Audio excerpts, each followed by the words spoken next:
বন্ধুরা, আমি অনেক দিন প্রায় 2 সপ্তাহ পর আবার নতুন রেসিপি দিচ্ছি। তোমরা সবাই কেমন আছো? আশা করি মনে হয় তোমরা সব ভালো আছো। আজকে আমি কাশ্মীরি আলুর দম দেখাবো তোমাদের। এই যে মাঝারি, একদম খুব ছোটও না খুব বড়ও না, মাঝারি আলু, এই ছোট এরকম আলু, এগুলোকে আমি লাল করে ভেজে দিয়েছি, শুধু নুন দিয়ে, হলুদ কিন্তু দেবো না। কাশ্মীরি আলুর দম হবে।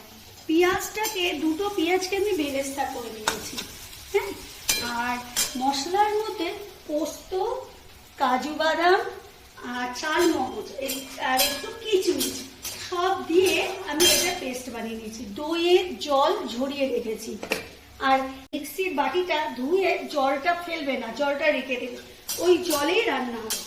আর দেখো এই যে বেরেস্তাটা করেছি, এইটা সুন্দর করে তেল ঝরিয়ে তুলে নেব। চিনি, তেজপাতা, গোটা জিরে আমি ফোড়ন, মরিচ, গরম মশলা, এলাচ, দারচিনি, এটাকে শুকনো কড়াই ভেজে গুঁড়িয়ে রেখেছি। দেখো এই আদা রসুনের পেস্ট, নুন, মিষ্টি, কাশ্মীরি লঙ্কার গুঁড়ো দিয়ে আমি মশলাটাকে ভালো করে ভেজে নিই।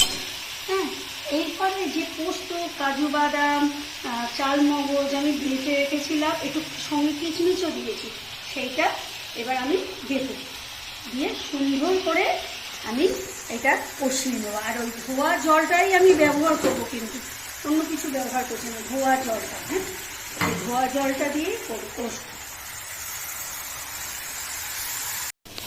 বন্ধুরা দেখো, এটা আমি ভালো করে এই মশলাটাকে কষছি। এরপর আমি এই সেই ভেজে রেখেছিলাম আলুটা, সেটা আমি দিয়ে দিই, দিয়ে আর আঁচটা একদম কমিয়ে এরপর আমি টক দই দেবো, নাহলে বেশি জোরে আছে দিলে কিন্তু দইটা কেটে যাবে। আর ওই যে মশলার জলটা করে রেখেছিলাম, সেই মশলার জলটা দিয়েই আমি দেখো কি সুন্দর কালার এসছে।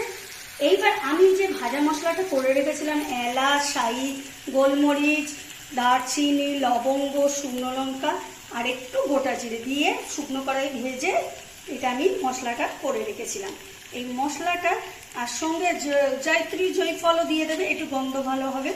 দিয়ে এবার আমি এটাকে নাড়াবো, তারপরে জল দিয়ে দেবো। কষানো পুরো রেডি, আর নাড়িয়ে আমি জল দিয়ে দেবো। এবার হয়ে গেলে আমি তোমাদের বন্ধুরা দেখো আমার কাশ্মীরি আলুর দম একদম রেডি। কি সুন্দর রং এসছে দেখো, একদম অলমোস্ট খাওয়ার জন্য রেডি। দেখো কাশ্মীরি এই আলুর দমের সঙ্গে লুচি, রুটি, পরোটা, আজকে বর্ষার দিনে আমি লুচি বানিয়েছি।